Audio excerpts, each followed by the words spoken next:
Even if you're getting angry about something, you can not even be thinking about a specific subject. Somebody brings it up and you think about it, you can generate heat within your body just by thinking and setting it in motion, physiological processes that cause you to breathe in a heavier fashion and generate heat, and then you birth that heat. Now you can generate energy, and then you can direct your energy to your legs, you can direct your energy to your arms, you can direct your energy to your mind. You as Amen and the female as Amenet, you can direct your procreative power, your life force energy to different parts of your body to execute your specific objectives. In the same fashion, Amen and Amenet direct Ra and Ra'et to activate and create the universe and animate all created entities in the universe. So we just wanted to go through that process so you can see a male and female is like Amen and Amenet, that's your being. Ka and Kayet is your consciousness. Hehu and Hehut is the expansion and contractive palpitation that's eternal of life as long as you're operating. And then you generate energy, that the vibratory frequency within your body that keeps you alive. But then you can generate that spiraling energy that bursts, gives birth to firepower that you can use to execute your specific objectives. So that's on a physiological level, but that gives you it's a mirror of the cosmology. So from Amen and Amenet to Ka and Kayet, Hehu and Hehut, Nu and Nut, you give Ra and Ra'et is giving birth. The fire and light energy pierces through the darkness, creates separation and development, spirals. That spiraling energy creates spirals of black substance. These spheres of black substance eventually become the stars, the planets, the suns, the moons. It's no different than the process of, as we said, you put water in a pot, put it on the stove. Once the heat is applied, then that vibratory frequency begins to happen. Then eventually there's so much heat that spheres arise, in the form of bubbles, but spheres arise from that watery substance that was previously in a cool state. Once it got heated up, it generated spheres. It's the same process. When Ra and Ra'et burst forth from the blackness, the Ka and Kayet, they began to generate spheres of light. And these spheres became the suns and the stars and so forth, and some other forms became planets. And Ra and Ra'et began to move through and penetrate these planetary bodies and animate these planetary bodies. And then there was separation between the watery aspects of the planets and the land masses and so forth. When Ra and Ra'et began to move through the primordial sphere that became Asase Afuya, the Earth Mother, it was covered with water, of course. Science tells us that. That's just because they learned of that through our cosmology, and they've just put different verbiage on it. But when Ra and Ra'et began to move through the ocean floor, from the deep within the core of Earth, the fiery core of Earth, and activating that and causing eruptions on the ocean floor that caused a portion of the landmass to surge up above the surface of the darkness of the waters. And that was the first landmass to rise up above the surface of the water, and that risen land is called Ka, male, and Kayet, female. And when Ra and Ra'et move through the Ka, then they take on the titles Afura and Afuraitkait. Afu means flesh, but it also means house. When Ra is moving through matter, the matter becomes the house or the flesh of the Great Spirit. So he's called Afura, and Afura was moving through the Ka, so it's called the Ka of Afura, or AFURAKA. And the same with Ra'et. When she's moving through matter, she's called Afuraitkait. And amongst the Berbers, she's called Afri or Ifri or Ifru. Same divinity. They call her a sun goddess and a cave goddess because when operating through the sun, she's moving through the sky. When the sun sets and goes into the quote-unquote underworld, she's operating through the caverns. So this is why they call her a sun goddess and a cave goddess. But Afuraitkait, when she's moving through the Kayet, that landmass, that first risen landmass is called the Kayet of Afuraiet or AFURAITKAIT. So this is where we get AFURAKA, AFURAITKAIT from. Now we're moving through this kind of quickly because I know some of you have read that document. If you haven't, AFURAKA, AFURAITKAIT, the origin of the term Africa, parts 1, 2, 3, and 4. And those are on the website Odwirafo.com, so you can get into that in detail. So we just want to get through that portion kind of quickly so we understand that the Ka, it means consciousness. It means the soul, the divine consciousness. But it's also a title for raised land. And the very first raised land was called Ka and Kayet. And anytime we see a raised land in ancient Khmer, we would call it Ka or Kayet, a land or a mountain. And in Akan we say Koko, which means hill or a mountain. And in Yoruba they say Oke, which is a version of Ka or Ke, which means a hill or a mountain. So, and you find it all across the continent. So a raised land is the Ka or the Kayet.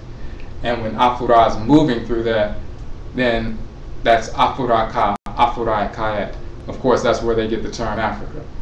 And when Ra and Riot are moving through the black substance of the Afurakani male and Afuraitkaitnit female, then this is why we can call ourselves Afurakani, because Afura is moving through the blackness of our abatum, our melanin, moving through our bodies and animating our Ka and Kayet, our bodies as well as our consciousness, our soul. So, let me see, does somebody have, let me see if somebody had a question right quick. Okay, so we're going to keep going. So after that process, now we have the terminology. Afu means flesh. Ra is the creative power. Ra'et is the creatress. Ra is the creator. The life, divine living energy animating all created entities, which means animal life, plant life, mineral life, and Afurakani, Afuraitkaitnit, human life. So they're moving through all of us. So we have that title. Now, once we began to expand and multiply and go all across the continent, then eventually we migrated to different parts of the world. Now, ancient Nubia was also called Knesset. It was also called the Kanit land or Kanat, the Kanat land, which means the first land, the front land, the land of the south, the land of the beginnings, and so forth. Kanat, or the Kanit land. And on our page, the Akanfo Nanasom page, we talk about how Kanat is the origin of the term Ghana, and Kanit is the origin of the Akani, the Akan people. It's the same terminology. And even in the Yoruba language, the word for first is Kan. Just like in Akan, the term for first is Kan. And you'll find that terminology throughout, especially in the Kwa languages of West Afuraka, Afuraitkaitnit. But what happened was the Akan and Yoruba and other groups, originally we were in that region, in the region of ancient Kanat, ancient Kemet. We were in different organizations, just like different groups, just like we are now.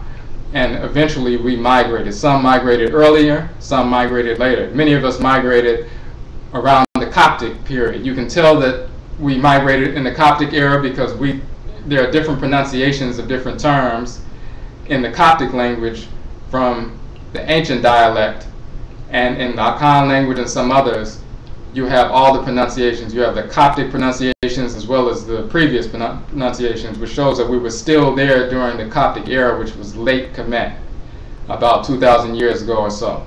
And we migrated after that process, moved west, set up the ancient empire of Akana, which was later called the Empire of Ghana, established that civilization, lived in that civilization for a number of years.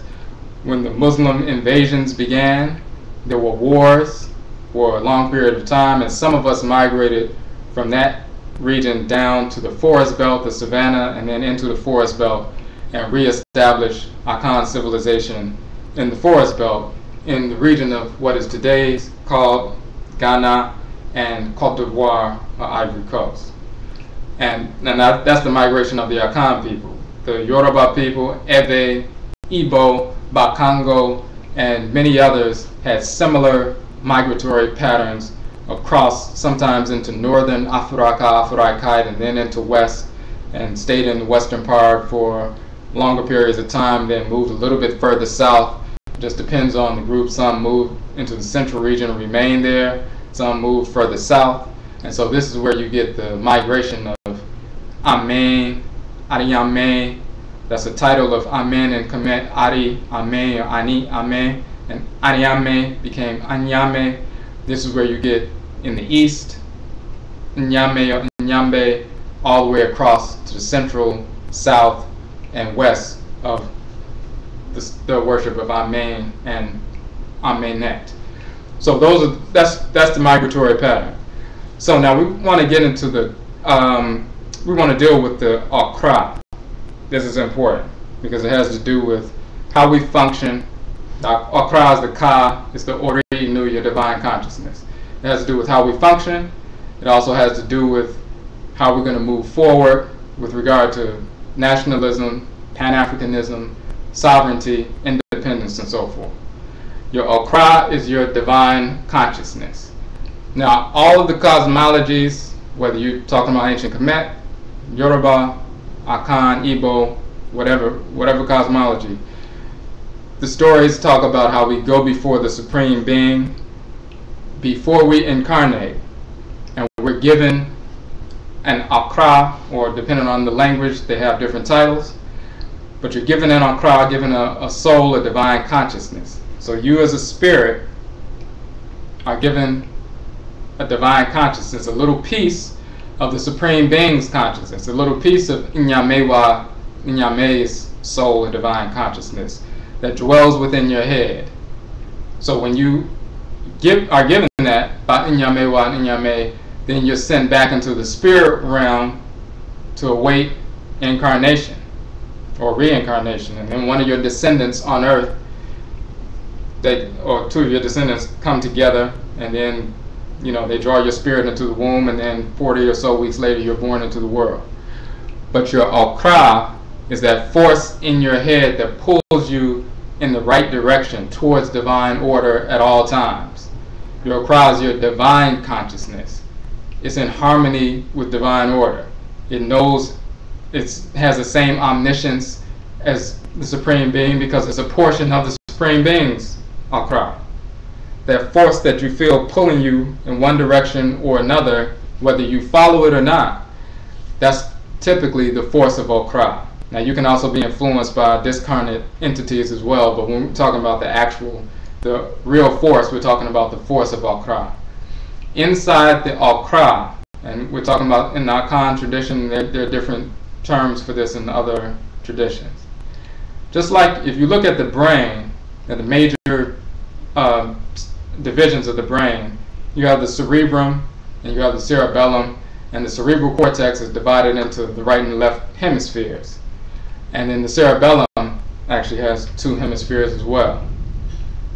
There are terms in Akan culture. We say the Okraa is the bearer of the Nkrabeya, right? And also the Nkraa. So you have the Okraa or the Ka, which is the soul, just like your spirit's brain, and then it's divided into 4 major areas that we're going to talk about. You have the Nkraa, Nkrabeya, She, and Shebeya. Now Nkraa means message.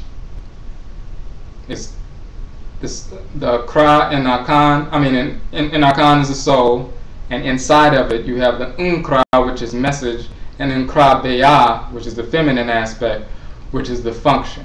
And those two work together. You have a message that you are given, a specific set of instructions on how you are to operate in the world, and you have a function to execute in the world. Just like every cell in your body, every organ in your body has a specific function to execute in the body.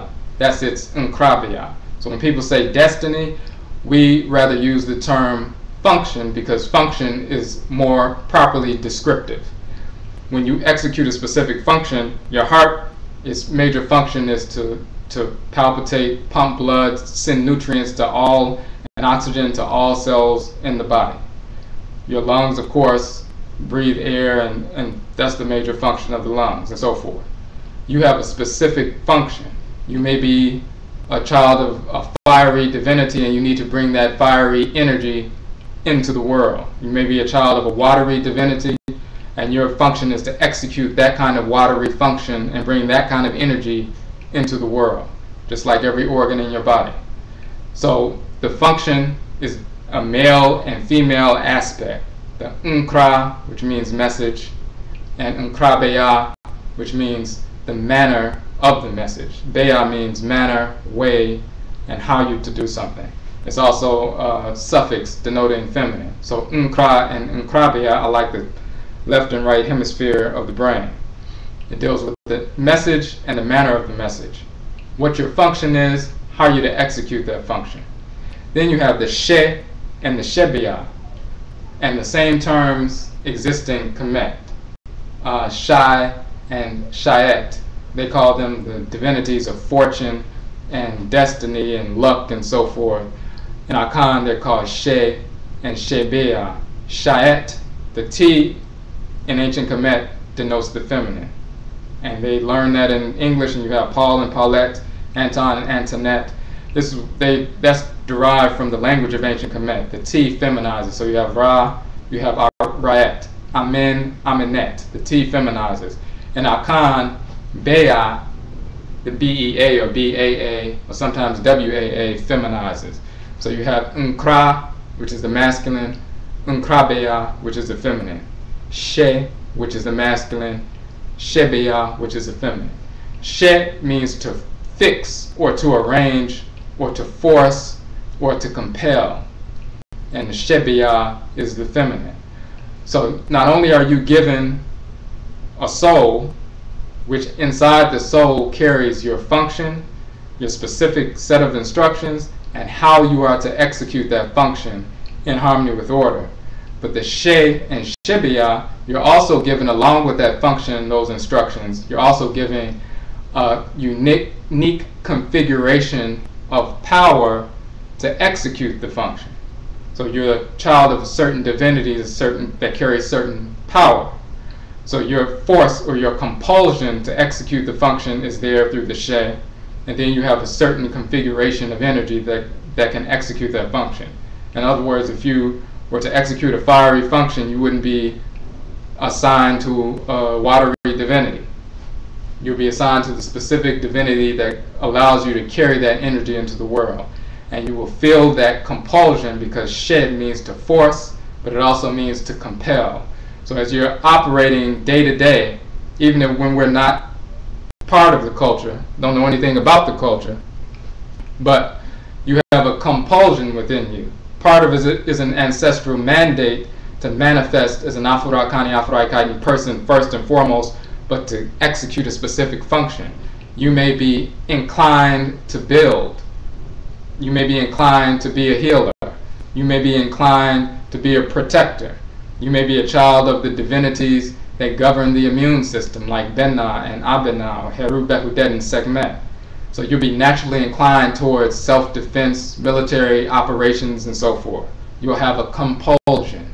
That's that compulsion manifests through the She and the Shebeya, and you will carry the energy. You will have a certain configuration of fiery energy coming from the male and the female sides of the family that go back thousands of years when you're connected blood-wise to certain fire divinities, and you will have not only the compulsion to move in that direction and carry, but you'll also have the energy to be able to affect that compulsion that you have.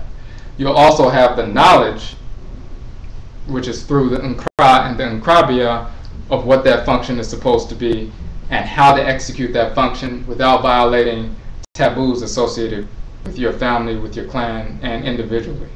So you, even if you're not in the culture, you'll have a compulsion and you'll have a desire to move in a certain direction. That is totally the pull of the Okraa.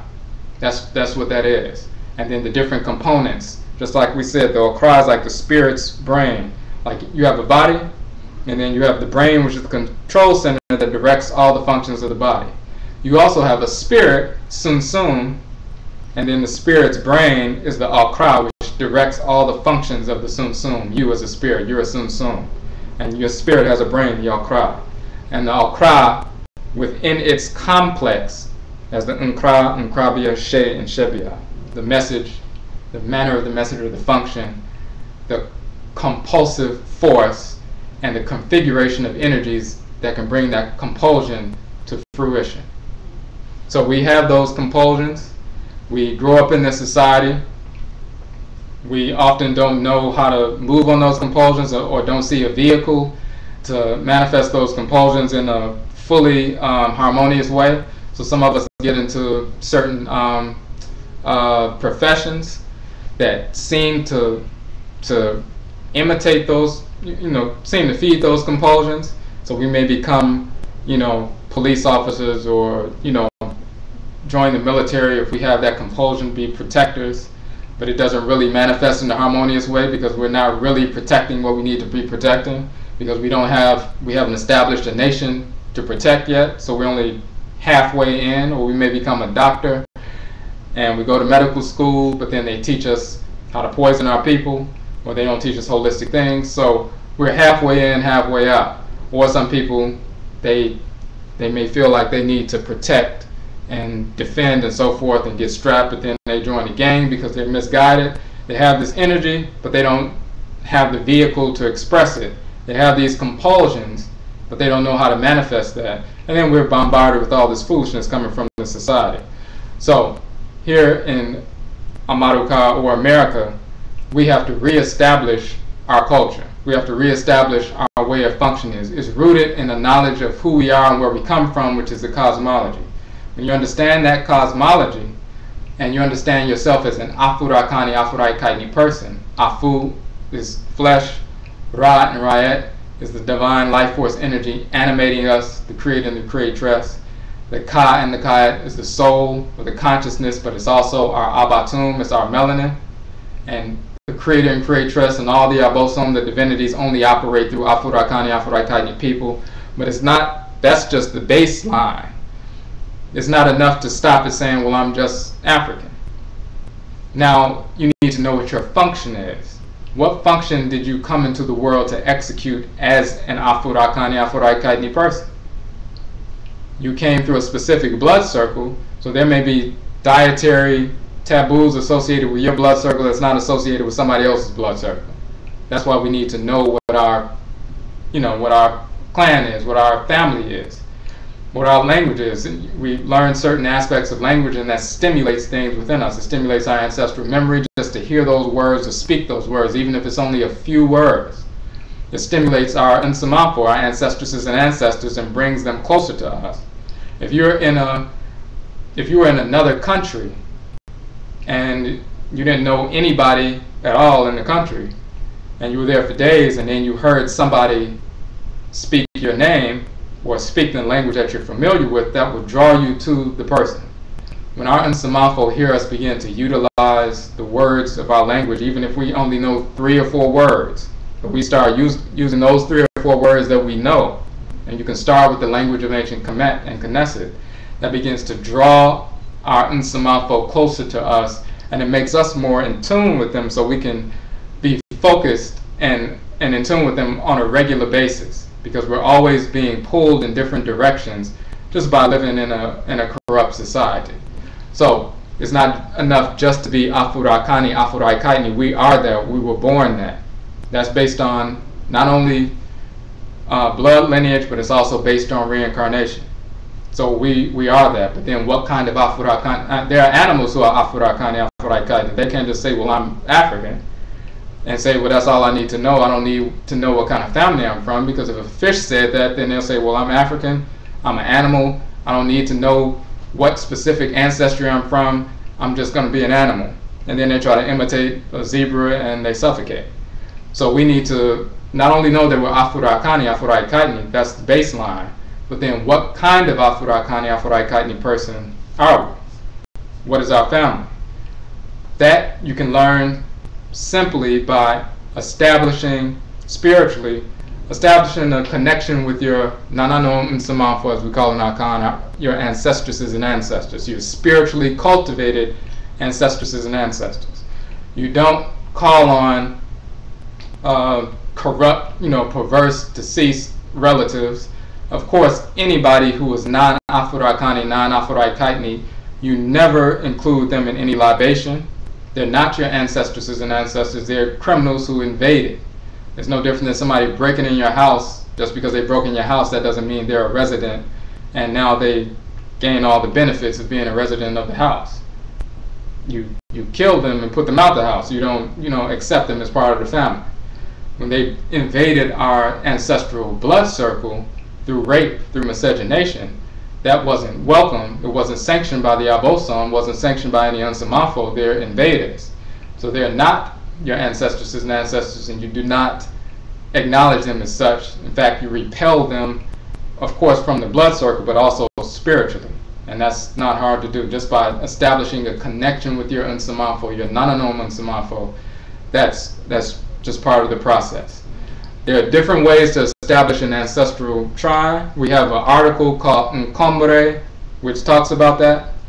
Well, first, let us get some questions right now, right quick. Let me check out the chat right quick.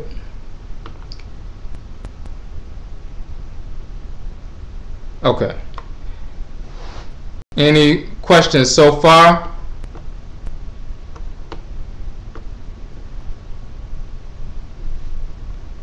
If you have a question, just type it in the chat.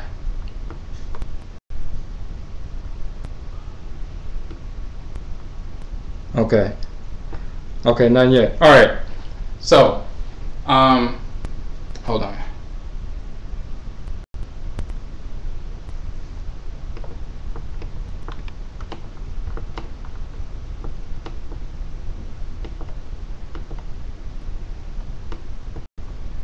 Okay. Okay, one, it says, should a shrine be created and maintained for the Ka? My brother asked if a shrine should be maintained for the Ka. Yes. And that's a practice, and this is important, that's a practice that's always been a practice in the culture. Your Okraa is an entity. Whether the Yoruba call it the Ori Inu, and we call it the Okraa and Akan, but it is an entity, it's a force. We have, in Akan, we have Kradin, or soul names. So my soul name is Kwesi. It's not just because I was born on a Sunday. It's because that's my Kradin. It's not just a Dadin or a day name, it's a Kradin or soul name. My soul's name is Kwesi. It's a force, it's an entity, it's a personal Abosom. It's a personal Ntoro or Ntorot. It's a personal Orisha. It's a personal divinity, right? So you can communicate with your Okraa. The basis of all ancestral religious practice is aligning yourself with your Okraa, because that's the divine consciousness. It's a drop of the Supreme Being's consciousness in the form of an entity that dwells within your head, that takes up residence in your head, and you communicate with your Okraa.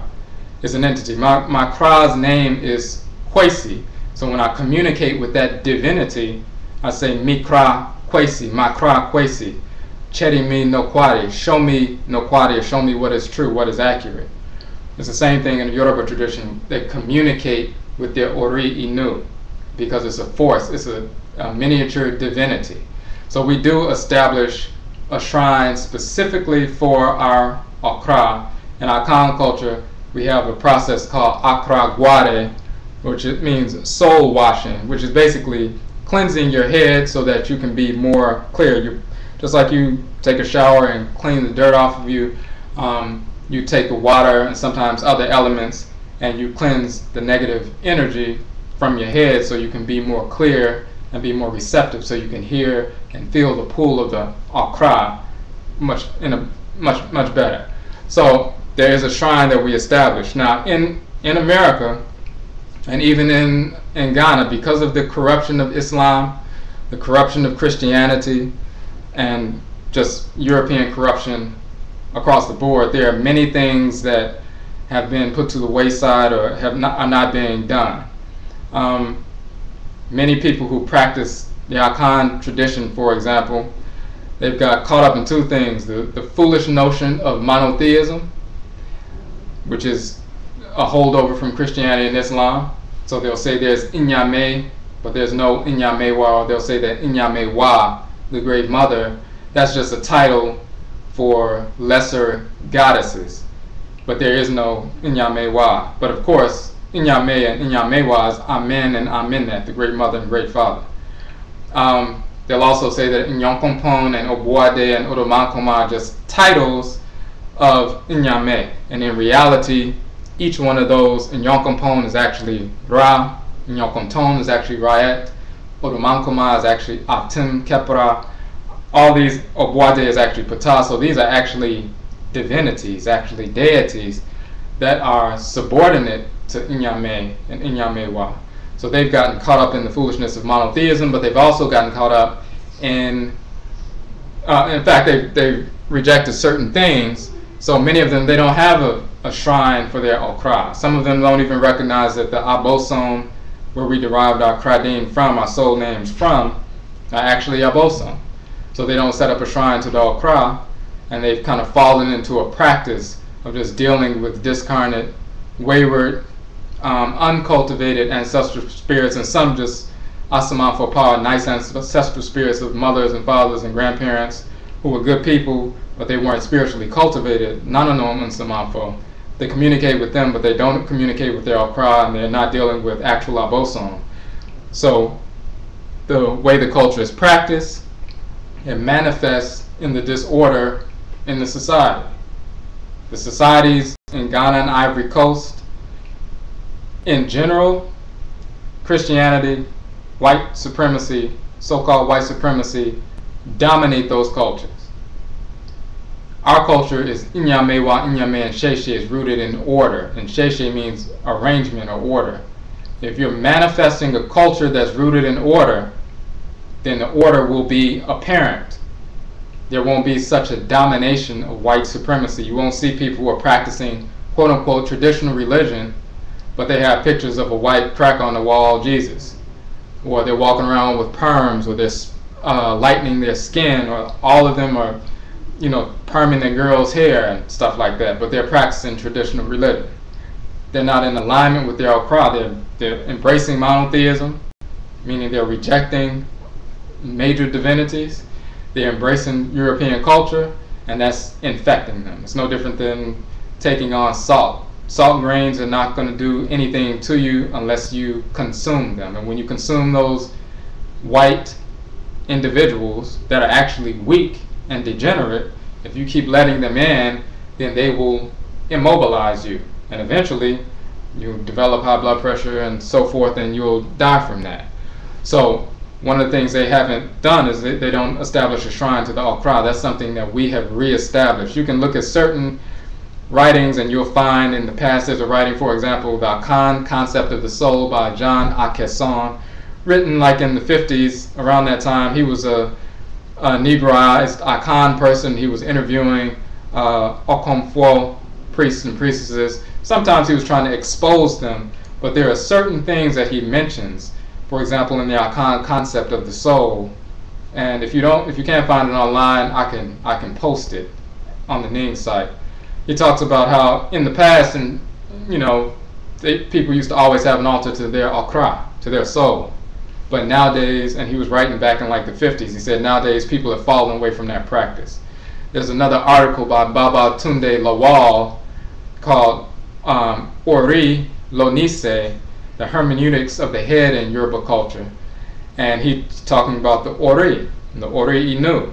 And he also says in the Yoruba tradition that in the past, everybody used to have a shrine to their Ori Inu.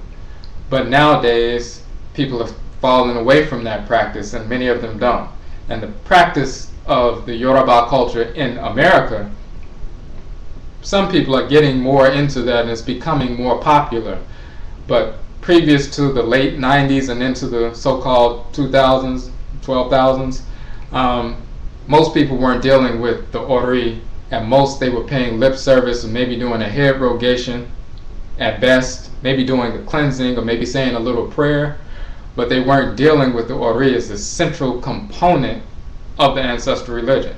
So yes, we established shrines to the Okraa. In our Akan culture, we're born on a certain day that determines that's indication of what abosom governs our Okraa. So we're born on that day because that's the abosom we were assigned to before we even incarnated, and that's just a significator to us in the community that that was the abosom that we were assigned to. That's why we were born on that abosom's day. And we set up a shrine, and definitely we go on the day of the abosom, but you can go on a regular basis. You're communicating, you're washing your head, but you're communicating with your Okraa, because you're always trying to align every thought, intention, and action with divine order. That's what we should be doing on a regular basis. In fact, that's the basis. You'll see in the Patasasatem, that's the basis of respect in our culture. The difference between a male and a female and a man and a woman, maturity, is respect. You can be already know you can be, an older male, older female, but you can be immature. The difference between a mature individual and an immature individual is rooted in respect for divine order. And respect in the true sense, spect as in spectate means to look or to view. So to respect is to review every thought, intention, and action and harmonize each with divine order. While in the course of acting, as well as reflection at the end of the day. Whether you're doing meditation, susuhon, at the shrine, or just wherever you are, respect or reviewing every thought, intention, and action, and seeking to harmonize each with divine order. That's what differentiates, in our culture, a child and an adult, somebody who's immature and somebody who's mature. So that's part of the process when you're dealing with your Okraa. The whole ancestral religion is about harmonizing with your Okraa, because Nyame gave you a function, they gave you a way to execute that function, they gave you a specific configuration of forces so that you can fulfill that function. Just like every organ in your body, there's a form-function relationship. It has a function and it has a form so that it can actually execute that function. So we have the same thing. And ancestral religion is about realigning ourselves with that function on a regular basis. And the only way you can do that is through the Okraa, because that's the bearer of the function. And the abosom, the forces of nature, they empower us to execute that function. They give us the consciousness and the power, and the consciousness of how to use that power, that specific configuration of forces that we have, whether you're a fiery person or a watery person or whatever, or some combination of fire, water, earth, and air. You're a child of a certain divinities, a combination of forces. The abosom replenish that energy for us. They give us that energy, they replenish it, and they give us the consciousness of how to use that energy, right? How to turn it on and turn it off, how to expand it and contract it, so that we can live in harmony with our Okraa. They only do what's in our Okraa. They only assist us to the extent that it's in our Okraa, in our function. The Nanasom and Samanfo, the ancestresses and ancestors who are spiritually cultivated, they give us the guidance on how to execute our function with the power that the abosom have given us, in harmony with our spiritual and physiological makeup, because we're descended from them blood-wise and spirit-wise. So and we've moved in different locations, we've lived in certain areas, we've eaten food and developed our bodies in certain ways that are different from other people, and we have certain dietary taboos and social taboos and so forth that comes from our ancestry and comes from our trustery and where we've gone and where we've migrated, settled, established civilization and so forth. So they can show us we have the power and the consciousness given to us by the abosom, and we know how to turn it on and turn it off. But we have to get the guidance on how to utilize that power in harmony with who we are as an ancestral Afurakani, Afuraitkaitnit people. And the Unsamanfo only give us guidance that's based on how do we execute our function that's in our Okraa. So you have the Okraa at the apex of a triangle, in Ahinasa. And then you have the abosom and the Unsamanfo. And they both are at the bottom supporting the Okraa, supporting what we're supposed to do. The Unsamanfo give us guidance. How do we do this and not violate any taboos or get out of harmony with order? The abosom say this is how you utilize the energy to execute your function that Nyame gives you.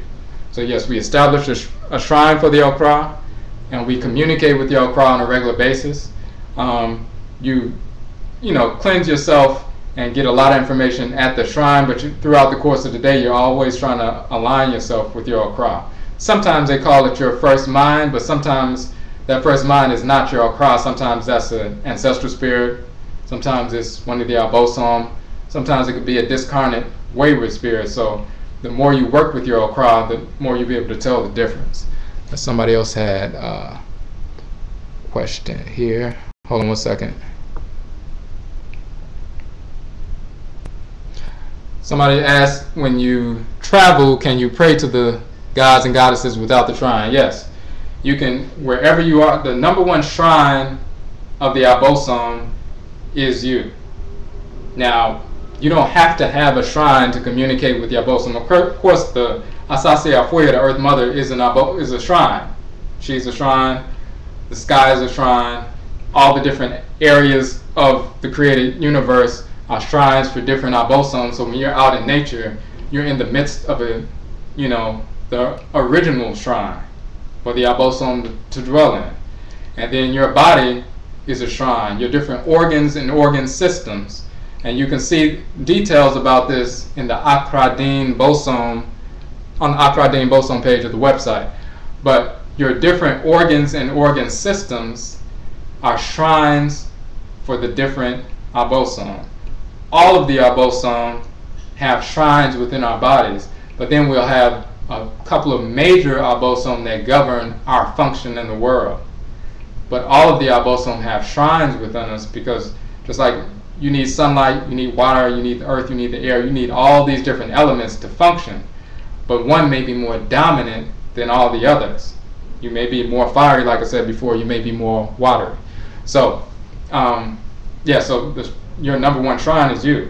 So wherever you are, you can communicate with the Abosom. When we establish a shrine in the house or somewhere else specifically for an Abosom or for the Nanasom, this is just a means by which we can have an optimal communication, physical and spiritual. We can sit, they are spirits, just like we're spirits, but we operate through physical bodies.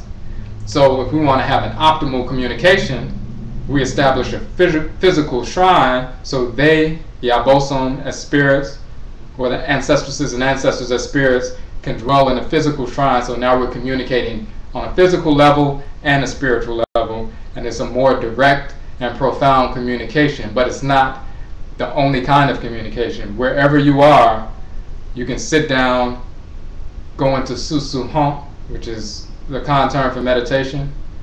And meditation can be walking, it can be sitting down, it can be through dance, it can be through ritual song, it can be through libation.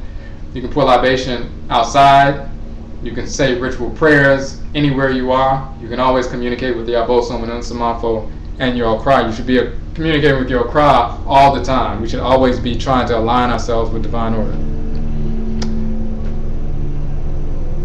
Okay. Brother RBG for Life report said, is there a source for learning to commune with?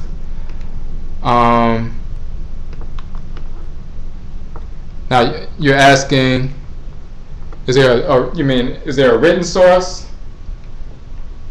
Is that if you're asking for a written source? Let me know if you're asking for a written source, or if there is, what exactly are you asking?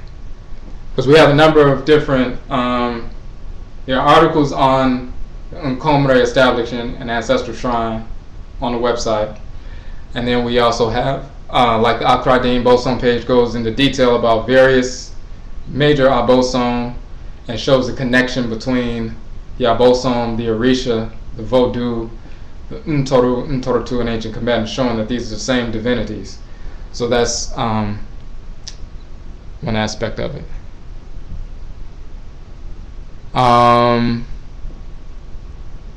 Oh, somebody said a commercial came up.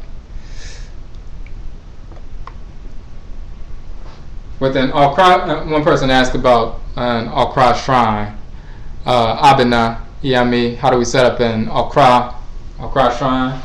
A very basic shrine, and this is actually on the Ning site. So if you all are not on the, anybody who's not on our Ning site, the AFURAKA-AFURAITKAIT, www.ning.com.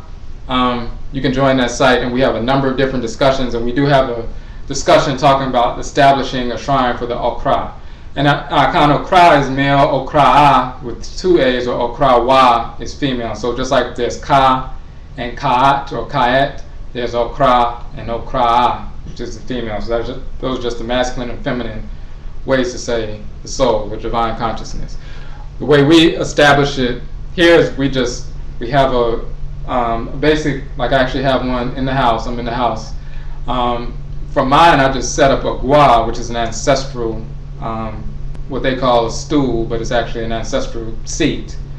They use the term stool, like a shanti stool, to denigrate the piece of furniture. They don't want us to have thrones. They want us to have stools.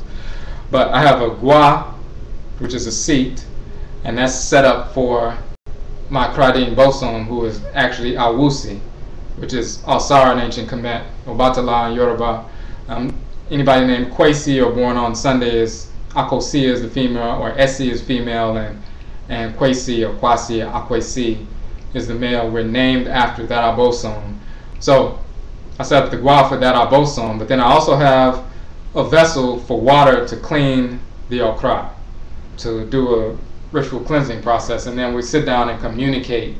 I communicate and listen to my Okra, ask questions. It's a form of rudimentary divination. Anytime you ask any question, you're actually engaged in a form of divination. In fact, the term for divination in Akan is abisa, or abisa de, or adebisa, and bisa means to ask or to inquire. So when somebody says meko bisa, I'm going, me, call, go, and bisa, to ask or to inquire, that infers that they're going to ask an Akanfo, abosom for a priest or a priestess, a healer or a ritual specialist, to ask the abosom or the Nsamafo questions. So anytime you sit down and listen and try to gain information, you're actually engaged in a rudimentary form of divination. Divination is just asking questions and trying to listen or find out what's going on. The most rudimentary form of divination is asking your Okra, tuning into your Okra, trying to feel what direction your Okra is moving you towards. Sometimes you'll get images, sometimes you get feelings, sometimes you get pulls. It just depends on the person. But that's basically it for the shrine for the Okra. You can start off with, and it depends on what tradition you're in, but you can start off with a vessel of water, set up on a cloth, and let your Nsamafo and let your Okra guide you as to what you need. But basically, you're sitting down and you're listening to your Okra. You don't have to ask the questions out loud. You're sitting down and thinking. But once you understand consciously that this is a separate force that dwells within you, it's a divinity, and it's there for you to pull you in the right direction. Once you have that understanding, then when you start asking those questions and started listening for that pull or feeling that pull, then you'll start to notice the differences between when the Okra is communicating with you, or if you have one of the Nsamafo communicating with you.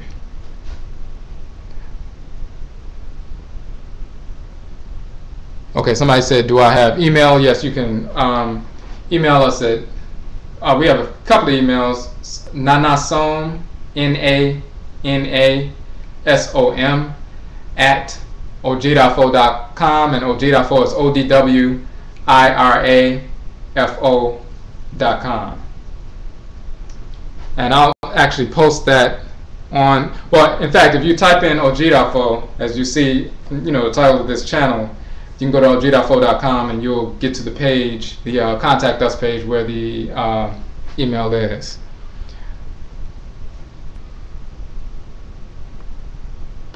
Okay. Hold on one second.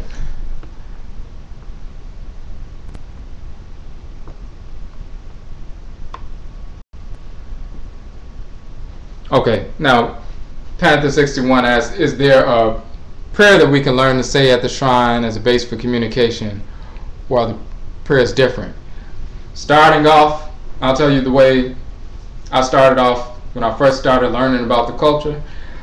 at the time, you know, just like anybody else born and raised in America, didn't know anything about ancestral culture at all until I was grown and started, you know, looking, trying to study, understand it.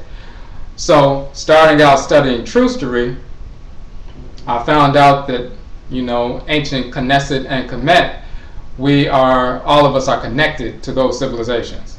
So once I understood that, and it was really my Okraa, my Samafo directed me to do this, I said, well, until I find out the language of my specific ancestral group, I can definitely use the language of ancient Kemet, because all of us are connected to ancient Kemet and Knesset in some capacity.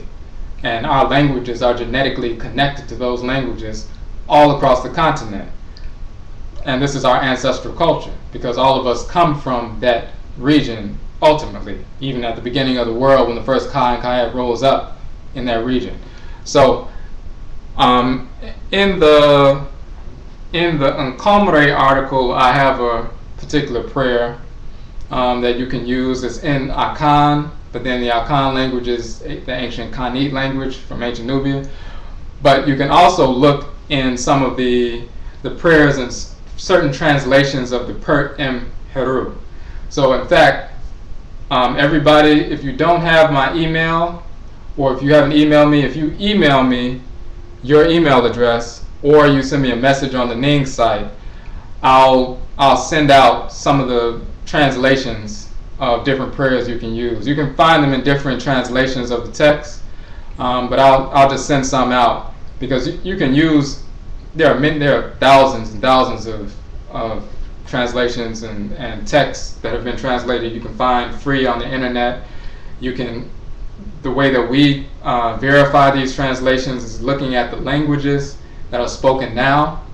For example, the Akan language or the Yoruba language, and you'll find the same words in the Yoruba dictionaries and the Akan dictionaries, and then the language that you'll find in the Medutu and the hieroglyphic dictionaries, because it's the same language. So we can find out what these words actually mean. We can find out the proper names of divinities and how they were properly pronounced and so forth, because we still worship these divinities to this day.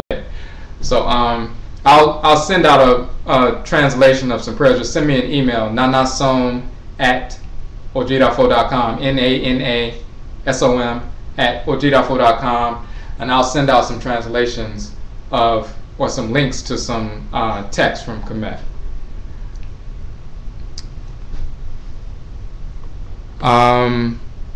Abana asks if there are prayers in Tree that you have published for the Okraa. I'll send that link out too, because if you look at the Odwirafo website, we have a couple of sections, the Akuma Sa and the Akuma Dam, and connected with that, that's substance abuse in the Afurakani, Afuraitkaitnit community, and then there's domestic violence neutralization. We have programs to help our people break that cycle of substance abuse, as well as people who are trapped in that cycle mentally and spiritually of domestic violence, and want to break that cycle of being drawn into that and remaining and trying to figure out how they keep getting caught up in that. So there's a prayer in Paibo associated with that, and it's actually a prayer to the Okra. So email me, nanasom at odwirafo.com, and I'll send that out as well. So I'll send out the translations from the Medutu, and I'll send the links, because there's a link to the actual prayer for the Okra in the Tree language, and then there's an audio of the prayer being recited, so you can actually hear it in Tree. But the explanation in English and in Tree is on the document, on the PDF document, so I can send that out to everybody. Okay. Brother Sa'ara Sanu said, I use the authentic prayers of the Book of Knowing the Evolutions of Ra and Overthrowing our Pep. Right, so that's one of them. Just find something that has a translation and a transliteration, which means you'll see the Medutu, then you'll see the translation or the transliteration, which means the Medutu is the picture text, then the transliteration is the translation in the language of ancient Kemet, and then the third line will be the English translation. So, and you want to see it that way if you can, because you want to see the actual terms from ancient Kemet, so that you can look at those terms and then cross-check them with terms from whatever Afurakani, Afuraitkaitnit language you're studying, to make that connection. Okay. Now, I want to make sure I got everybody's questions. Anybody's questions I missed?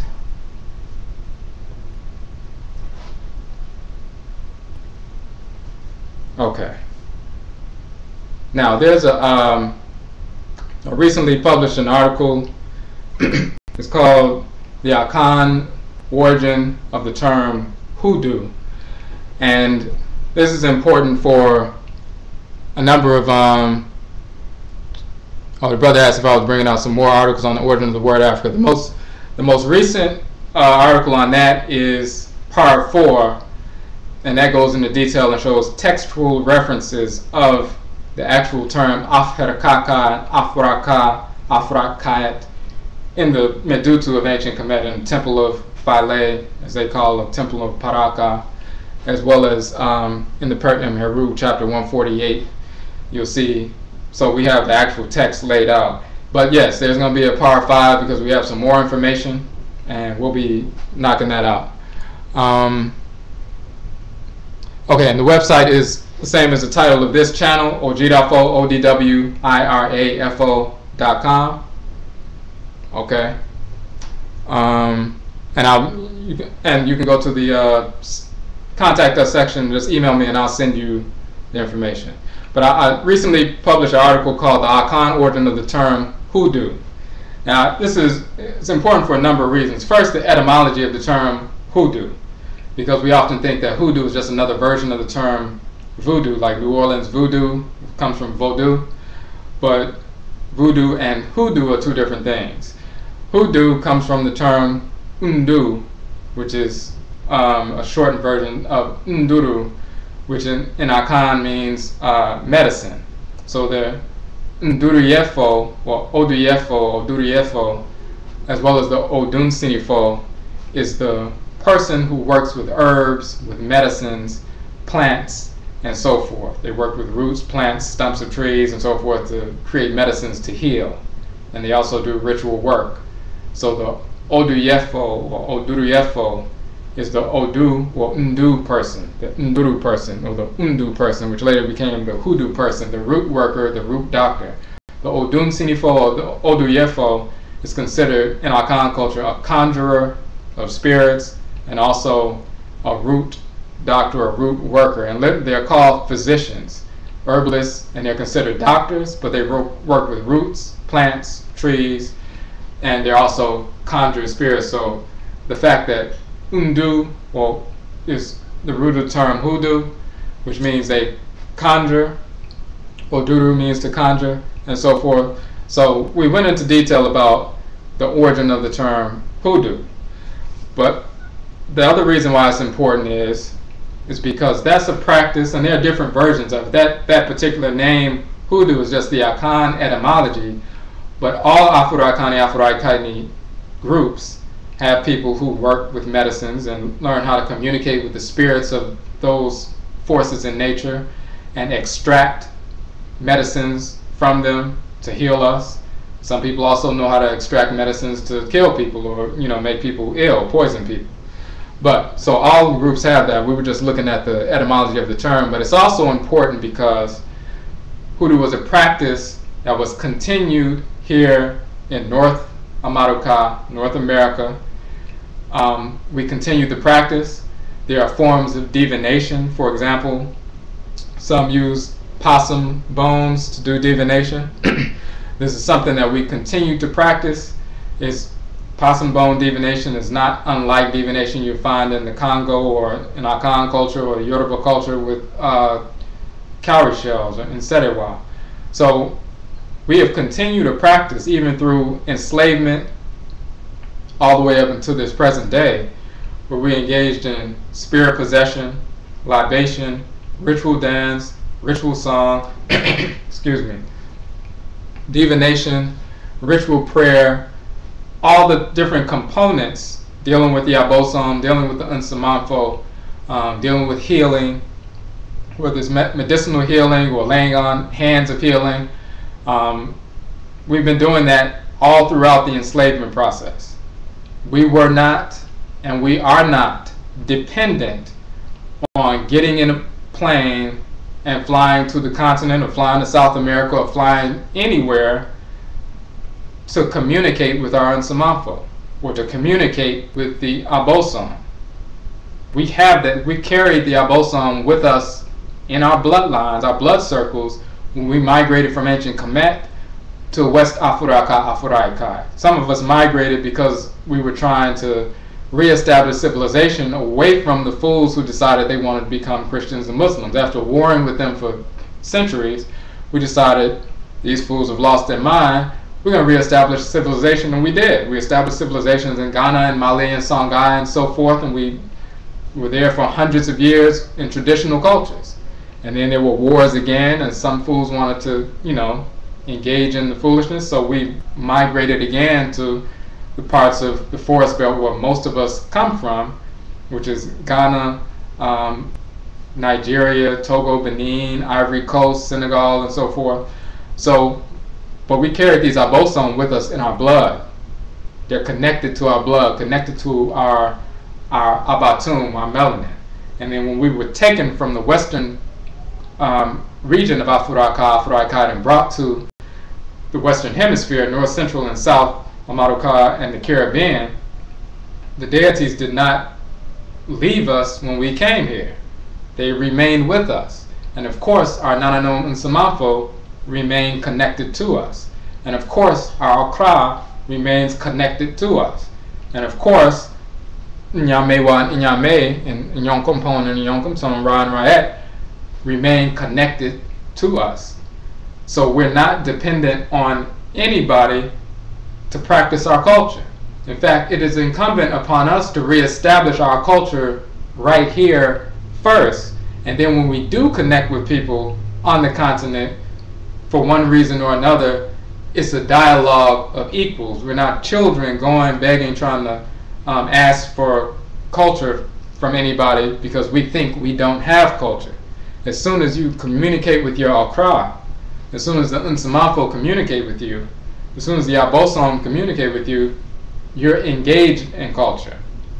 And even beyond that, the cultures that we have been given, the expressions that we have been given when we have gone over to the continent and elsewhere, if you look at the manifestation of it, typically what's being taught is either very watered down or just very inaccurate. So it's not strong enough or resilient enough to withstand the foolishness and the perversity of white culture. So you have people all throughout the Yoruba tradition talking about homosexuality is alright. Or it's their Orisha who are patron divinities of homosexuality, or crackers are involved, and black people who, even some who consider themselves nationalists or Pan-Africanists, are accepting white people in the Yoruba culture. Now, of course, the Orisha don't accept the Achiwadifo, the whites and their offspring, the spirits of disorder in any culture.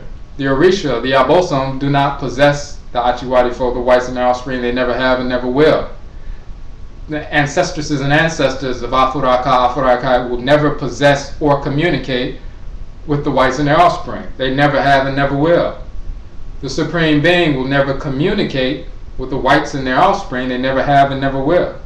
The whites and their offspring, which defines them as the Achiwadifo, spirits of disorder, is not only because they're melanin deficient, but they don't have that organ, that spiritual organ that facilitates communication with the consciousness of the Supreme Being, and that is the Okraa. They don't have that.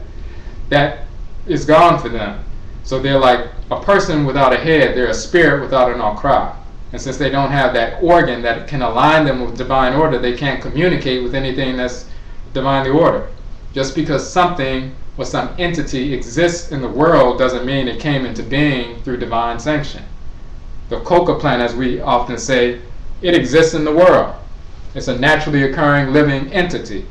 But when crackers came along and took the coca plant and took it through an unnatural process and created a substance that never existed in the world until recently, which is crack cocaine. It exists in the world, but it didn't come into being through divine sanction, via divine sanction. It doesn't, it's a substance, but it doesn't have an Okraa.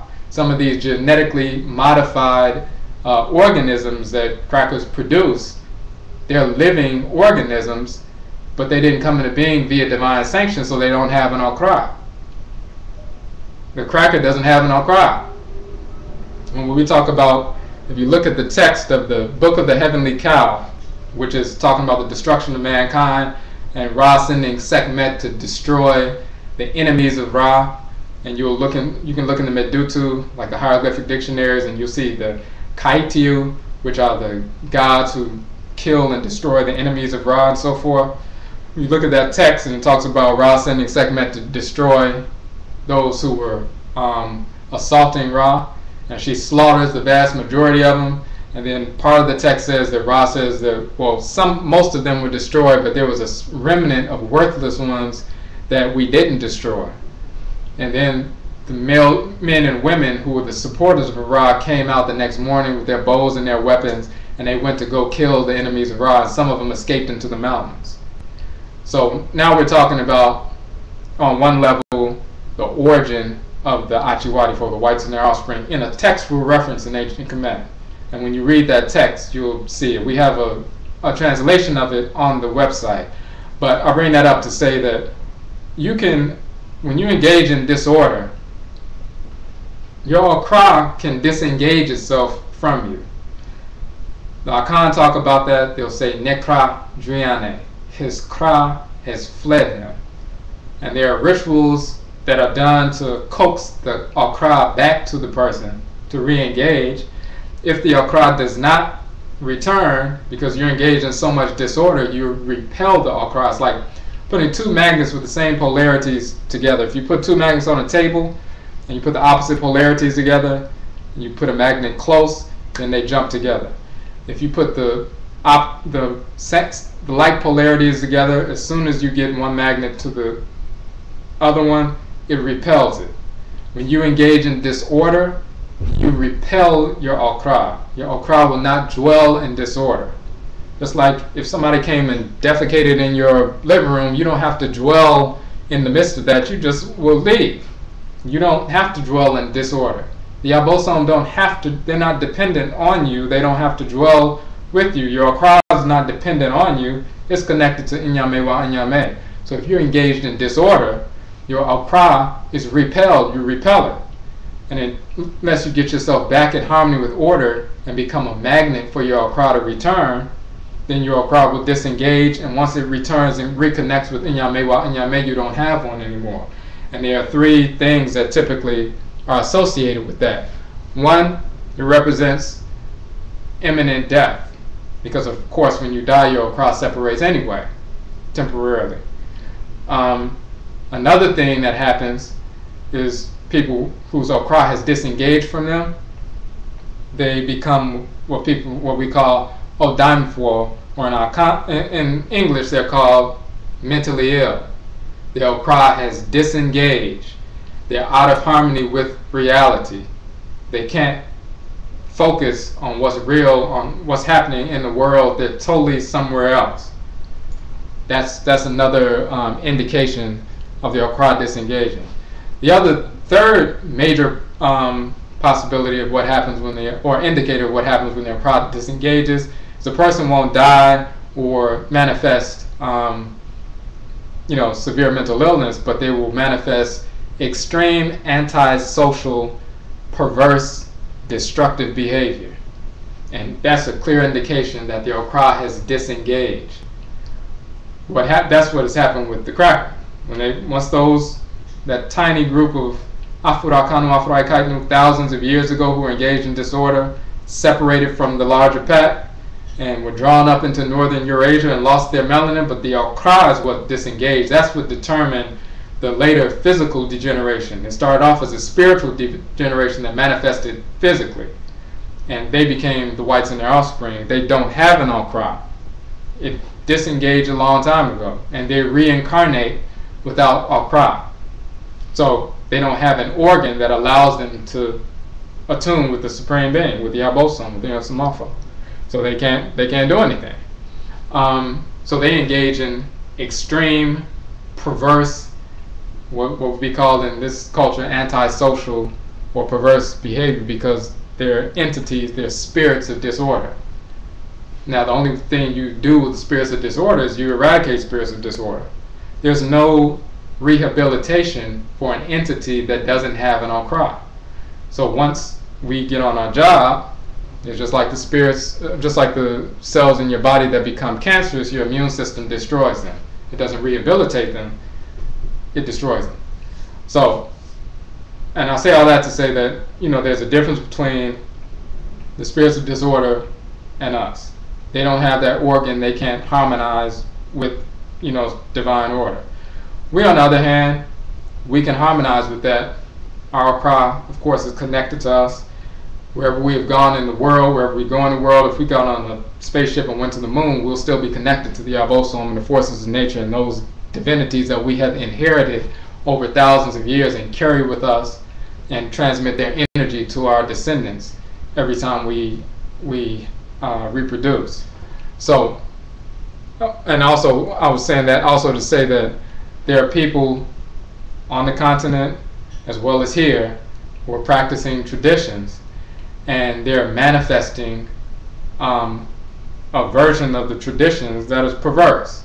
So trying to accept the Odwirafo, or the spirits of disorder, the Oyimbo, into the Yoruba tradition or into the Akan tradition or into Vodou, the Orisha, the Abosom, the Nsamafo, the Egungun, the Kuvito, they never have and never will deal with the Odwirafo. So anybody who's dealing with that, whether they call themselves Kemetic, they call themselves whatever, Yoruba, Akan, Igbo, and they're embracing the whites in their offspring, or they're embracing dissexuality or homosexuality, and we call it dissexuality because it's like disorder. Order is not apparent, it's not happening. Sexuality is not happening when somebody of the same sex is trying to engage in that practice. So when somebody is embracing that, then you know they don't have a real tradition. You know they don't have any Abosom or Orisha that they're working with. So if they don't have any Abosom or Orisha that they're working with, then you have to ask, well, what are they working with? So what happens is they'll go get initiated, get a pot, get a title. This happens on the continent, it happens here. It happens with the people who are on the continent and never left the continent, and they claim to be worshiping Orisha and communicating, and in reality they're just communicating with deceased, discarnate, wayward, drunkard spirits and calling them divinities and charging you a lot of money to get initiated to them. They're doing the same thing here. So they're just as corrupt there as they are here. Most of the people here just don't know because they went and learned something from somebody, and now they're teaching the same thing. They're told that they have some divinities, but they don't have any. So when they have that pot there and they do divination and the spirit communicates with them and tells them something, then they're like, well, this must be an Orisha, because I was told, I prayed to this Orisha, the spirit came and talked to me, I got the answer that was true, it must be an Orisha. And it's not. A spirit can, just like you can sit down, listen to me talking to you, you can hear audibly what I'm saying, you can see an image of me, but I'm not in the room. This is just a transmission, electromagnetic transmission. Deceased spirits can communicate electromagnetically. Your thoughts are spiritual, they're non-physical. So any spirit that's around you, if it's your dead uncle or aunt or other relative or this kind of spirit that's not related to you, when you're thinking and you're dwelling on thoughts and you're going through a certain issue, they can see what you're going through. And if you go and sit with a diviner who doesn't have any real Orisha or Abosom, and you sit down and communicate and say, well, listen, I need a reading. And then they sit down and they're a little bit clairvoyant, then that spirit that's been around you, watching you go through all this stuff, they'll tell the person, you know, he needs money, he needs this, he needs that. And then the diviner says, I'm picking up that this is what you're going through and this is what the spirit is saying. And you're like, oh man, how could he possibly know that? He must be communicating with the Orisha. And he's communicating with a drunk spirit. He's communicating with a crack spirit, a crackhead that, you know, died and just listening and just wants a sacrifice. Just like crackheads Well, once they get connected to that, get that poison in their system, that's all they want. Even if they have to forego food or sex or anything else, they'll rather get that drug in the system because they want that feeling, that rush of energy. When somebody like that dies, they're the same way. They're a spirit now outside of the physical body, but they want that energy, and the way they get that rush of energy is when somebody gives them an offering. Somebody kills an animal form and releases some energy, and that's that 5-minute crack high. Just like they lived for a 5-minute high in the physical world, when they died, they're still lustful, they're still on that low vibration or that weak vibration, and all they want is a rush of energy. So if a diviner who's a little bit clairvoyant can see these, or hear, clairaudient, and hear these spirits or see them, and they promise them, I'll give you a sacrifice, then they're just a messenger. They go listen to what you're going through, they tell the diviner, and the diviner will sacrifice something for them so that they can get that rush of energy so they can continue to work for them.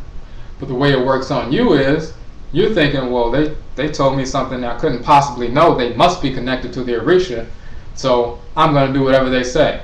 And if they say, well, you need to make a sacrifice, you need to appease Ogun, you need to appease Eshu, you need to, give this and give that, you need $300, you need $500, you need to get initiated, you need to, come to Cuba, you need to come to Nigeria and spend $15,000 or $7,000, whatever it is.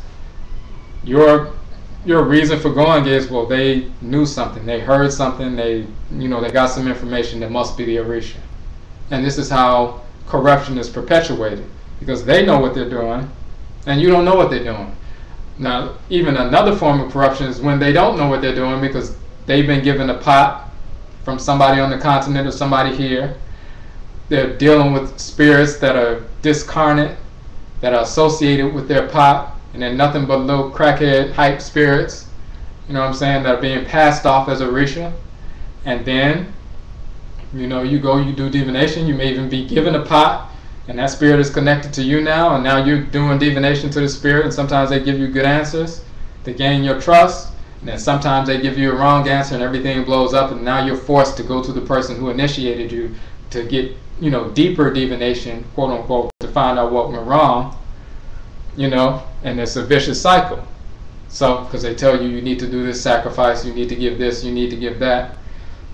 All these things are manifestations of corruption and perversion because people are not in harmony with their Okraa. If people are living in harmony with their Okraa, then you won't see these corruptions in the practice, whether it's here or on the continent. But when you see these manifestations of disorder as a part of the corpus of the tradition, then you know that there is a problem. That's why we have to get in harmony with our Okraa, our Okrawa, get in harmony with our Nanasom and Samanfo right here, get in connection with our Abosom right here, reestablish our traditions right here. We never lost our traditions. Now, we lost some language and we lost some specific forms of ritual practice because of what happened during enslavement. We can regain all that directly from ancestral memory and from the Abosom when they possess. As soon as the Abosom possesses somebody, our people get possessed in church sometimes and don't even realize it's an ancestral spirit. And if they continue to stay in the church, then they start getting possessed by just wayward, discarnate spirits that are not the real thing, and they just stay in there. But sometimes an Abosom who's connected to you by blood, once they hear that music and so forth, they'll possess you where you are, they'll possess you at home, or they'll engage in a mild possession, because they're trying to get your attention and get you realigned. As soon as that occurs, you are the vessel for the Abosom. You are in the religion, whether you know the language or not. So we need to reestablish our connection with our Abosom, Unsamanfo, Okraa right here. And then when we do connect with people on the continent, it's a connection of equals. It's not a parent-child relationship. It's one of colleagues. So, and you won't be taken advantage of. We don't have to be taken advantage of in the culture. And plus, what we're seeing now, whether it's these major so-called Kemetic organizations, if you look at the philosophy, They don't have a really Afurakani, Afuraitkaitnit worldview. There's always a back door for a cracker. There's always a back door for some form of homosexuality sometimes. They just don't have, they've got Jesus somewhere in there trying to make Jesus an ancestor, or, you know, trying to make Muhammad part of the tradition. Of course, Jesus and Muhammad and Moses and these characters never existed, or they're trying to Islamize traditions and things like that. So when you see that, when you see manifestations of disorder in these so-called traditions, what you're seeing is that the Abosom and the Orisha are not present. The Abosom and Orisha are the children of Nyame. They are the organs within the great divine body of the Supreme Being, meaning they are the embodiments of order in the created universe.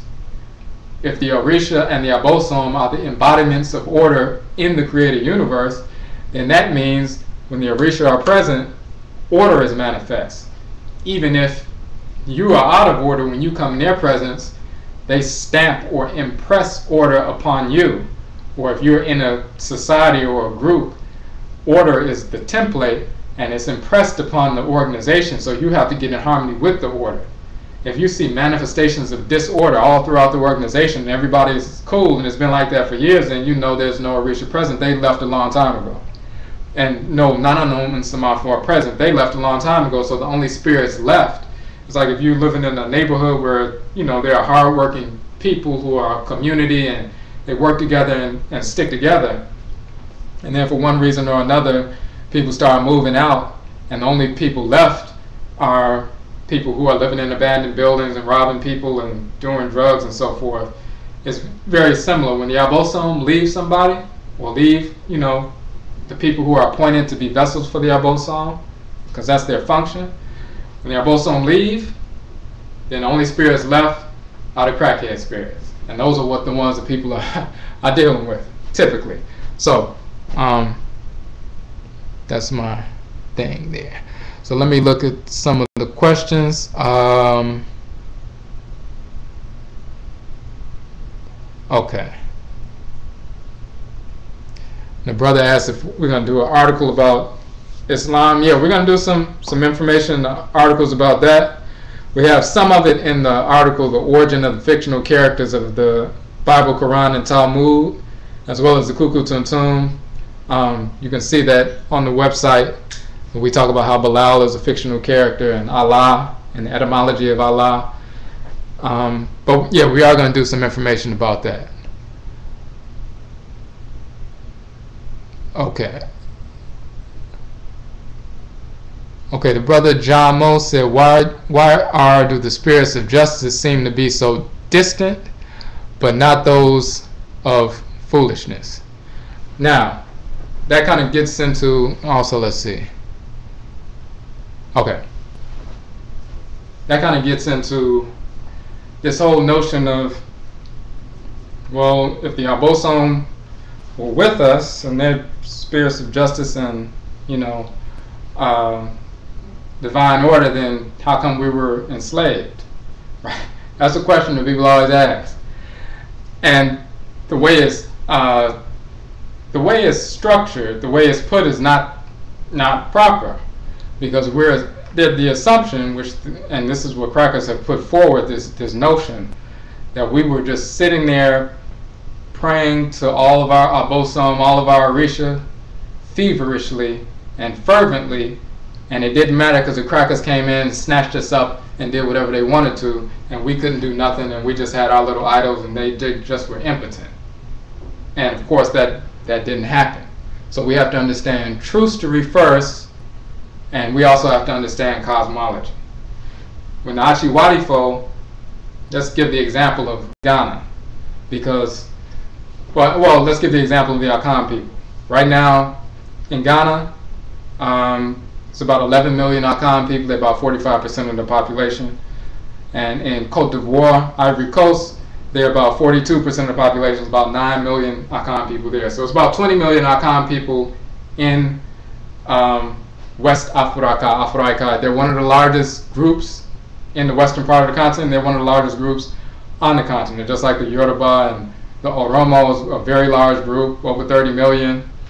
in the eastern AFURAKA, AFURAITKAIT. The Akan is one of the largest groups, and that's why they were one of the largest groups that were taken to during enslavement. So, and there were castles, so-called castles, all up and down the coast of Ghana, right? The Odwirafo got to Ghana in 12,472, or what they call 1472. That's when they first arrived on the coast. And then they built a fort. They were allowed to build a fort about 10 years later, 12,482, or 1482, around that time. About 10 years later, they built a fort, initially acting as though this was just going to be like these forts along the coast were just places to store goods, and they were just going to be like a shopping mall, basically, a place to trade, a marketplace. The Odwirafo, between 1482, 12,482, they didn't take over in Ghana until, well, in that portion, until the late 12,800s or the 1880s, and they didn't defeat and annex the Asante Empire until like the year 12,900 or 1900. So they were there for over 400 years and weren't in control of anything. The Odwirafo waged war against the British. Odwirafo, in connection with some of the Fanti and others in a coalition, waged wars against the Asante Empire. The Asante are a major Akan group. The Fanti are a major Akan group. They waged wars against them on numerous occasions and lost all of the wars except for the last war. So they were there for over 400 years. During the whole enslavement process and after enslavement was already abolished, quote unquote, legally in America, they still weren't in control of the Akan groups there until after enslavement was abolished here. Were they trying to force Christianity on our people during that whole 400 plus year people? Yes, but they weren't able to. So the notion that they came over there and just snatched us up while we were praying to our divinities and we couldn't do anything is just a straight lie, because they were there for over 400 years and couldn't do anything. It wasn't until the late 1800s that the Fanti Akan people went into a protectorate up under the British, only because they were trying to get protected against the Asante, because the Asante was so dominant. They were dominating many of the other Akan ethnic groups, and they were dominating the Fanti as well. So there was internecine warfare between the Asante and the Fanti. And since the Afante were losing on a regular basis for decades, they said, well, if we can connect with somebody else, and the Odwirafo said, well, listen, we're over here, you can't beat the Asante, you've been getting stomped for decades, and we can't beat them. But maybe if we join together, you can finally get them off of you.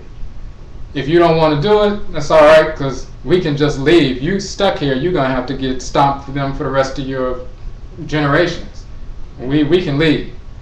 So at first the Fanti were against that, but at some point they said, well, you know what?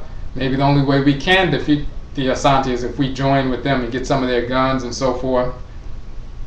So they decided they're going to connect in a coalition with the British, wage war against Asante, and hopefully defeat the Asante. And then they said, now once we defeat the Asante, we're going to get these crackers for trying to set us up in the first place. Because the crackers' condition was, we'll join with you and help you defeat them, but if we help you defeat them, you're going to have to let us be in charge. And at first they were against that, but then they said, you know what? We'll play the game with them until we can defeat the Asante, but then we're going to come back and cut these crackers' heads off. But what happened was, they waged a few wars against the Asante Empire and they lost. But then eventually, the last war, the Asante lost the war. Why? Was it because of Christianity and all that? It had nothing to do with that. Asante was engaged in a civil war and they were split. They were fighting each other. And some of the Asante, because of the civil war, was a succession dispute with regard to who was going to be the next Asante Hene. There was a civil war going on in Asante, and then from outside, now you have the British and the Fanti attacking a group of people who were engaged in the Civil War. And some of the people in Asante who were losing their side of the Civil War defected to the British and Fanti coalition. So the split is what the crackers exploited. And you'll find that all throughout the continent. You'll have the crackers, whether it's European crackers or Arab crackers. They first tried to wage war against us, and they got stopped. They tried that for thousands of years. They would go from place to place and try to just wage war and attack and enslave, and they were getting crushed. So then they began to infiltrate. They did exactly what they did in ancient Kemet. After thousands of years of being crushed militarily, then they would start to settle in the centers of civilization on the outskirts, and they did the same thing here. And they started looking for the disgruntled in society, those who had a beef with those who were in charge, those who had been vassal states of those who were in charge, and started trying to ally with them, exploit the divisions. And some of those groups would connect with the Odwirafo because they were trying to, they just came in contact with the Odwirafo for the first time. But they had already been engaged in war with this other group for decades, and sometimes more than a decade, sometimes centuries. And they were losing out. So the cracker would exploit those divisions. And then, it's just like if you were fighting somebody right now, somebody invaded your Afurakani country, another Afuraitkaitnit country invaded you, and you captured some of their people. They were trying to kill you, burn your houses down, burn down your government buildings, murder your people, rape people, all this different stuff. If you capture some of them, you're going to do two things. You're either going to kill them or you're going to detain them. And that's what we used to do. We either kill them or we detain them. When the cracker showed up, a new possibility emerged that we never had before. We could kill them, which is fine. We could detain them, but that's a drag on the economy. But now you have a group of, albinos who showed up on the coast who said, hey, you don't have to spend your money and detain them, sell them to us. The people who just tried to murder and burn down your city, sell them to us. So we started selling the prisoners of war to the Odwirafo. Some of our people started doing that. Some of our people who engaged in Islam and so forth, they were waging jihad against the people who were traditional. And then they would capture those who they were able to capture, they would sell them off. And then if we caught some of these Muslims who, invading our country, we would sell them off. We were engaged in, warfare that was going on for centuries before the cracker even came into being, came into that part of the world. And the cracker saw those divisions, and he exploited those divisions because initially his military prowess, he just didn't have that. And it wasn't just a thing of, well, they had better guns. We had guns as well. We got guns from them, but we also manufactured guns. The Asante were manufacturing rifles. But sometimes when they were engaged in warfare, sometimes they would purchase rifles because they weren't manufacturing them fast enough to keep up with the constant warfare that was going on between them and other groups. So sometimes they would purchase, but they were manufacturing their own rifles. So the reason the cracker was able to engage in the enslavement process is no different than the reason why crackers right now are imprisoning, hundreds of thousands of black people. Part of it is, of course, the cracker, that they're locking people up for no reason other than they're black. But even when people are doing something, actually doing something wrong, invading your home, murdering people, doing whatever, we don't always just kill them if they break in a home. We call the police and we send them to jail. And then they work and they're slaves in jail. And we don't care, right? Well, we kind of had that mindset back then. We had a mortal enemy that was, for 100 years had been our enemies, and we've been at war with them for a very long time. And we had this option to sell them off because we didn't see the bigger picture, some of us. Then we sold them off. We didn't realize that when you sell them off, and you get them, you're generating a good economy for the cracker, and then he can develop more weapons, and then he can coerce some of your weaker rivals with that, better economy, and you're offering him things that he didn't have before. guns, goods, and so forth, and a possibility of waging war against the enemy, then every time you feed the enemy a prisoner of war, you're really just building up his economy and sometimes even building up his army, because sometimes they would take people who were enslaved over in the West, like the West Indies. There were contingents of people from the West Indies who were brought to fight in the war of the British against the Asante. They brought from the enslaved areas and brought over to West AFURAKA, AFURAITKAIT, to fight on the side of the cracker against the other black people. So we didn't see the bigger picture, some of us. So we would sell our prisoners of war, our convicted felons, and others to the cracker, thinking that we're going to build up our economy, but actually, in the final analysis, it blew up in our faces. That's why we have to understand cosmology, understand order. It would have been better just if it was a real enemy, kill the enemy. Don't sell them to the cracker wouldn't have had nobody. Don't sell any convicted felons, prisoners of war to the cracker. If they were murderers and rapists and so forth, take them out. Well, we know that now, but some of them didn't understand that back then. So it had nothing to do with we were just praying and we just couldn't get the cracker off of us. It had to do with we were making decisions that weren't the best decisions. And since we had never been defeated by crackers ever, I mean, people in Akan, they've been in that region for over 1,000 years. They have been in an interaction with crackers for hundreds of years. And crackers had even waged war against them, and crackers never won anything. So why would they think that a cracker could actually take them down? They didn't feel like, they felt invincible. They saw the crackers inferior. But eventually, because of bad decisions, this is what took place. So that's just a snapshot. It had nothing to do with the, crackers just being physically superior, militarily superior, or spiritually superior. They're none of that. But we made the wrong decisions, and this is the result. Now today, it's the same thing. We have to make the right decisions. The Abosom operate through us. So if we're going to wage war against the enemy, and we connect with the Abosom, they show us the best way to wage war against the enemy that doesn't create disorder in our own communities. But they operate through us. We don't wait for the Abosom to come and manifest as a spirit and attack a cracker. That's our job.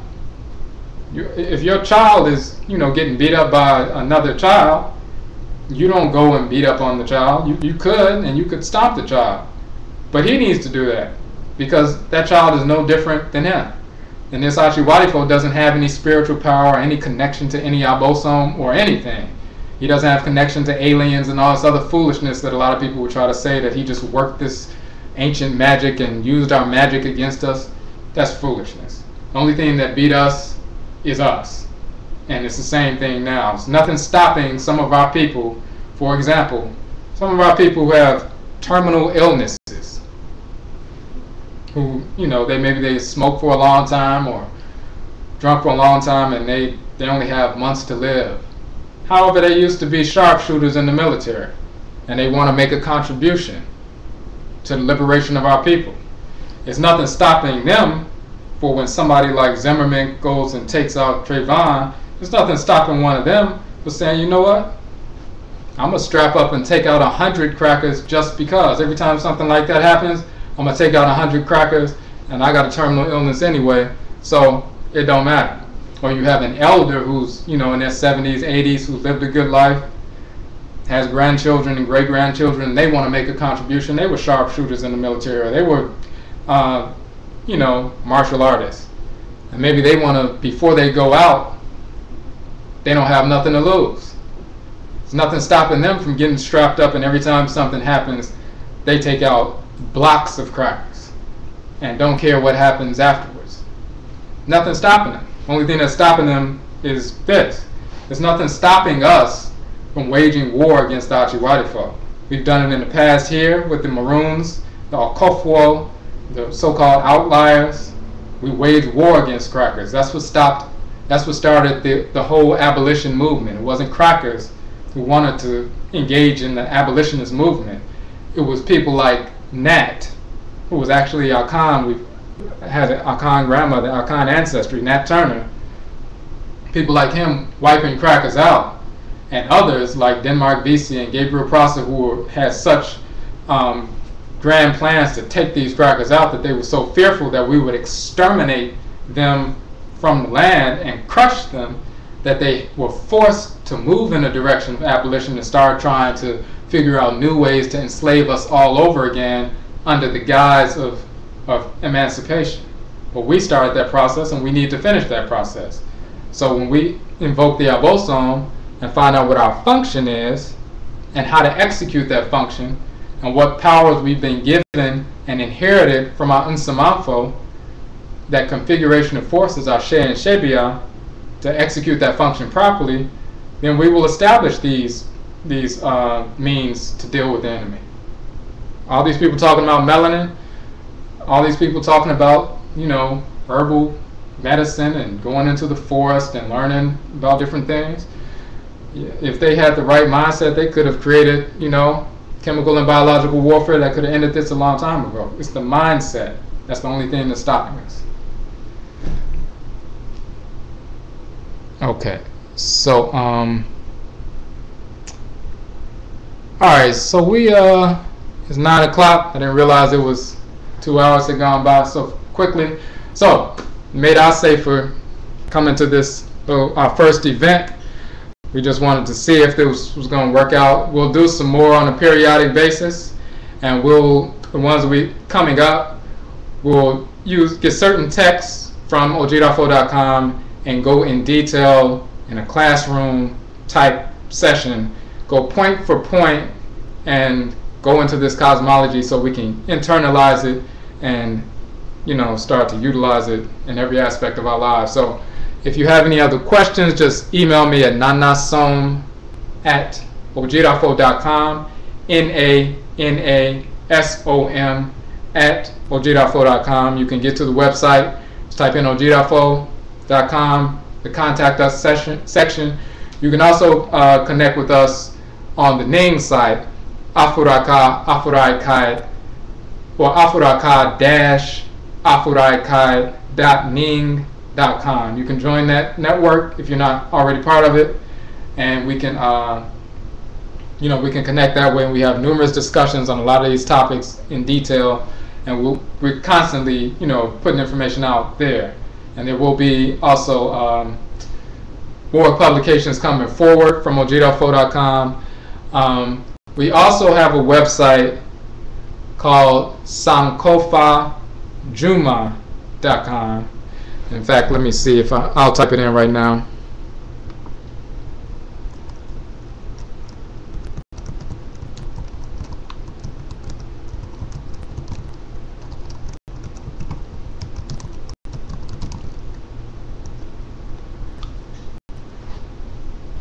Okay, SANKOFADWUMA.com and NKWAMUA.com. We have a journal called NKWAMUA, which is a whole life journal, and part of what we do is we teach Afurakani, Afuraitkaitnit, human service professionals, social workers, case managers, therapists, as well as parents, teachers, individuals, about different aspects of culture. It introduces people to culture.